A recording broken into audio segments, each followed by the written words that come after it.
Professor William, ele vai falar agora sobre a primeira Constituição do Brasil.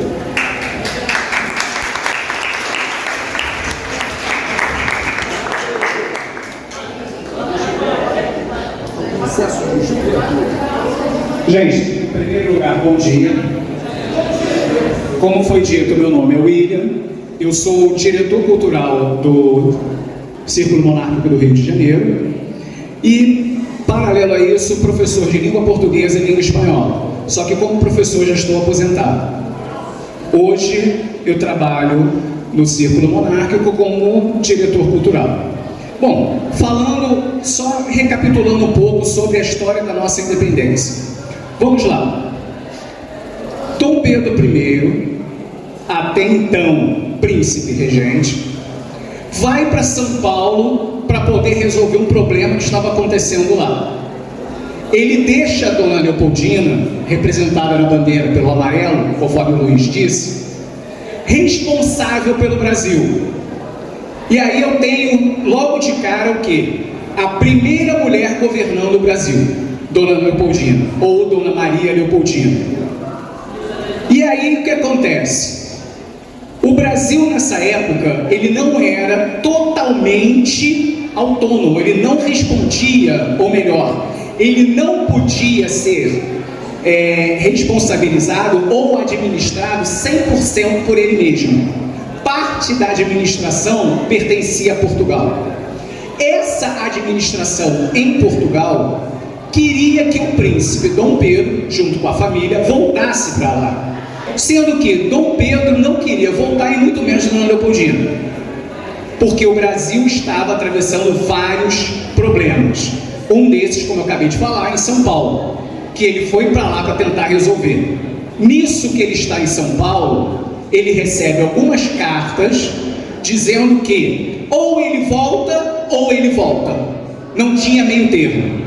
Ou ele volta por bem, ou ele volta praticamente amarrado, algemado para Portugal. E aí é claro que nessa situação vem o famoso grito: independência ou morte. Resumindo, tá? Porque eu tenho tempo, né, por causa de vocês. Então, resumindo, a independência foi mais ou menos por aí. Só que o que é a independência de um país? Quando Dom Pedro separa definitivamente o Brasil de Portugal, o Brasil passa a responder por si só. Vamos imaginar aquela pessoa que completou 18 anos e resolveu morar sozinha. Ela passa a assumir todas as responsabilidades, porque ela está morando sozinha. Uma coisa muito feia é quando a pessoa sai de casa para morar sozinha e os pais ainda continuam bancando tudo. Tem gente que faz isso, mas isso é feio. A partir do momento que eu saí de casa, eu me casei e fui morar sozinho, os meus pais pararam de pagar as minhas contas. Eu tinha a escolha. Eu poderia não casar e continuar morando com meus pais. Eu fiz a escolha de sair de casa. O Brasil fez uma escolha: se separar de Portugal. Então ele precisava assumir todas as responsabilidades.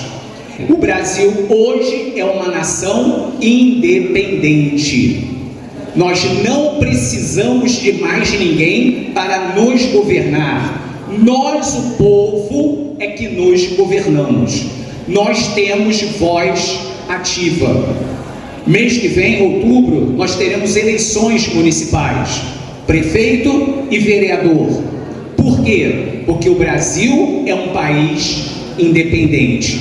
Nós somos os nossos donos dos nossos narizes. Cada um de nós.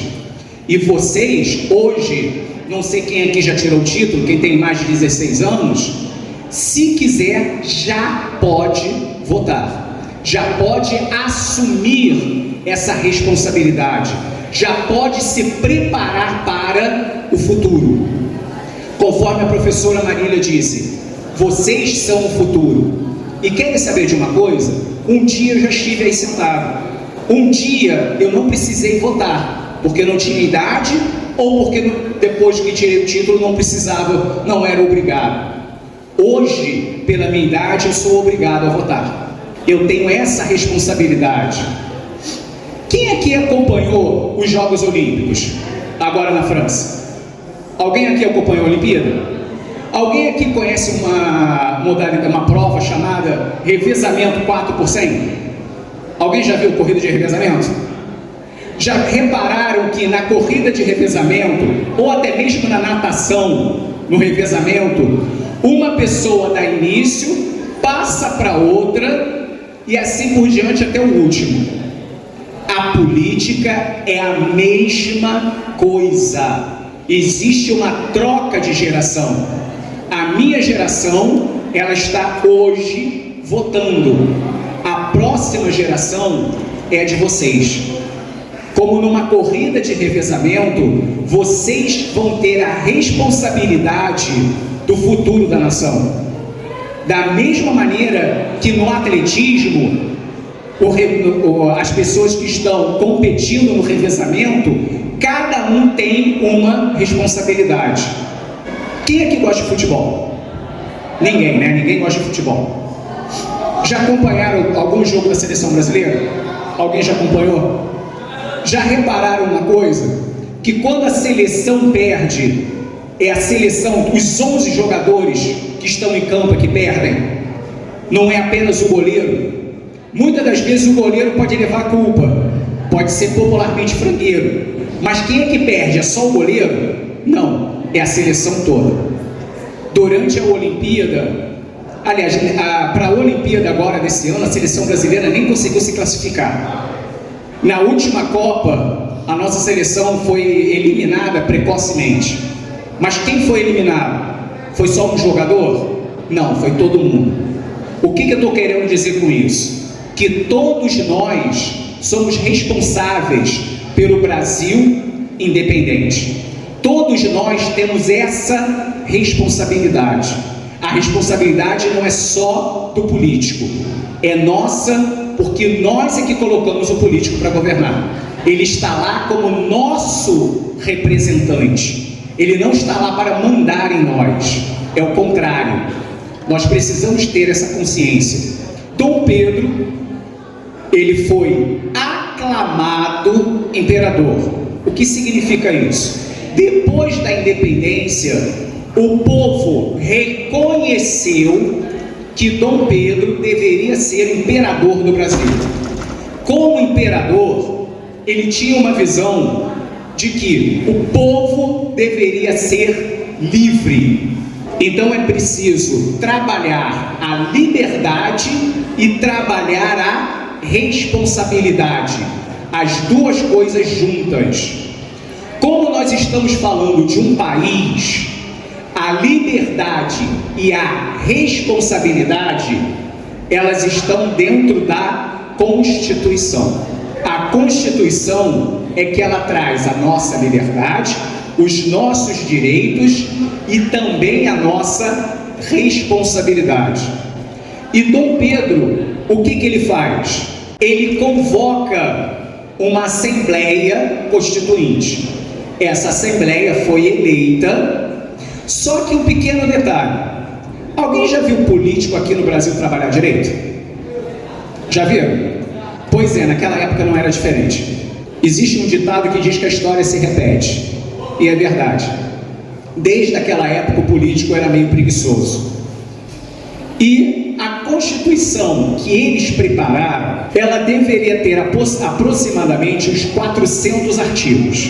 E aí essa história de votar artigo por artigo da Constituição estava levando muito tempo. Essa Constituição, pela velocidade que os artigos estavam sendo aprovados, ela levaria quase 5 anos para ficar pronta. E digamos assim, Dom Pedro não era reconhecido exatamente pela paciência dele. Digamos que a Assembleia Constituinte, usando o termo bem popular, empurrou tanto a Constituição, ou melhor, empurrou tanto o trabalho para ficar pronta essa Constituição, que Dom Pedro resolveu dissolver essa Assembleia Constituinte. Ah, então ele era um ditador? Não. Ele pegou aquela Constituição e disse o seguinte: vocês querem saber de uma coisa? Eu vou fazer uma Constituição 2 vezes melhor. A Constituição, que seria aquela lá atrás, que acabou não sendo, ela tinha 6 artigos dando direitos ao povo. Essa daqui, mais de 20. Se fosse levar o pé da letra, era para ter só 12. Não, tem mais de 20 artigos dando direitos ao povo. Ou seja, o que ele fez? Ele pegou uma Assembleia Constituinte que não estava funcionando e conseguiu reunir pessoas capazes, pessoas sérias, para fazer a Constituição que até hoje mais tempo durou. Essa Constituição durou de 1824 a 1889. Quantos anos essa Constituição durou? De 1824 a 1889. Quem é bom aí em matemática? Quantos anos? Oi? 65. Vocês querem saber uma coisa? A Constituição, depois dessa, a Constituição que mais tempo durou foi 30 e poucos anos. Não, minto, 40 e poucos. Que foi de 1891 até 1930. Ou seja, 39 anos. É a segunda Constituição que mais tempo durou. A atual Constituição, ela tem pouco mais de 30, não tem nem 40 ainda. Essa Constituição aqui, ela era tão boa que foi a Constituição que mais tempo durou. E hoje pouquíssimas pessoas já leram. Engraçado isso, né? Essa Constituição aqui, apesar de ter sido feita em tempo recorde, foi feita com um trabalho sério por uma pessoa que, apesar de não ter nascido no Brasil, amava esse país. Essa é que é a diferença. Não foi feita, desculpa o termo, pelos políticos que estão mais preocupados com a própria vida, com o próprio bolso, do que com o bem-estar do povo. Essa é que é a diferença. Agora, cabe a nós dar um freio a isso. Nós temos uma coisa que se chama poder do voto. Nós temos uma coisa que se chama conhecimento. Alguém aqui tem acesso à internet? Não, né? Ninguém aqui. Alguém aqui já ouviu falar de uma coisa chamada Google? Não, né? Ninguém conhece Google aqui, né? Pois é. Hoje a facilidade do acesso à informação é tão grande que eu fico assustado quando eu vejo as pessoas não pesquisando. A coisa mais fácil que tem é a gente pegar um celular e entrar no Google. Coisa que no meu tempo era praticamente impossível, porque não existia. Quando eu tinha a idade de vocês, quando eu queria pesquisar alguma coisa, eu tinha que ir a uma biblioteca, porque eu não tinha dinheiro para comprar todos os livros que eu gostaria. Hoje, se eu quiser acessar uma biblioteca, eu faço isso em casa. Ou eu uso o meu laptop, ou eu uso o celular. Hoje nós temos um acesso muito fácil à informação. E esse acesso é tão fácil que, se vocês pesquisarem, vocês vão ver que o que eu estou falando está certo. Se vocês pesquisarem o tempo que essa Constituição aqui vigorou, vocês vão ver que eu não estou inventando. É só vocês pesquisarem no Google. Hoje, não adianta uma pessoa chegar na frente de vocês e falar um monte de abobrinha, porque tem como vocês pesquisarem se a pessoa está falando é verdade ou não. Não adianta eu chegar aqui falando bonito, falando palavras difíceis, porque vocês podem pesquisar, saber se é verdade ou não. Então, voltando aqui ao assunto. A Constituição é aquilo que vai determinar os direitos e deveres de um povo. É aquilo que vai fazer com que eu me sinta um verdadeiro cidadão. Falando de um artigo específico da Constituição, logo no primeiro artigo, a gente tem uma coisa muito interessante. O Império do Brasil é a associação política de todos os cidadãos brasileiros. Eles formam uma nação livre e independente, que não admite com qualquer outro laço algum de união ou federação que se oponha à sua independência.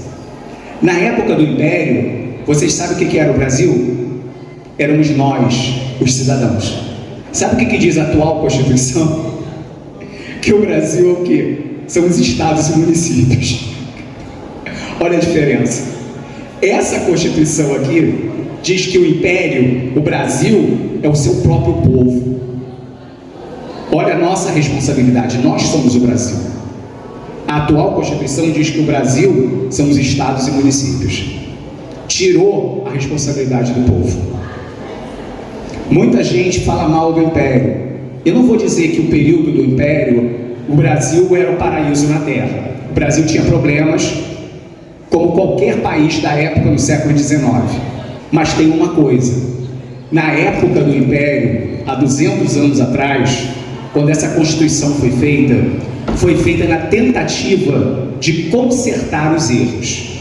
Os erros existiam, mas não era por isso que as pessoas iriam abaixar a cabeça e concordar com os erros. Não. Existia a tentativa de consertar. O desejo era o melhor para o povo, era o melhor para a nação. Ou seja, criar cidadãos para o futuro. Criar cidadãos, criar um país que realmente pudesse se destacar comparado aos outros países. Esse era o objetivo dessa Constituição. Por isso que ela foi tão boa assim. E por isso que ela durou tantos anos. Então, gente, o que eu queria dizer era mais ou menos isso. Assim como o Luiz, se alguém tiver alguma pergunta, por favor, pode fazer. Se alguém quiser falar alguma coisa. Não? Ninguém quer dizer nada? Silêncio total. Então, gostaria de chamar o Lucas. Obrigado.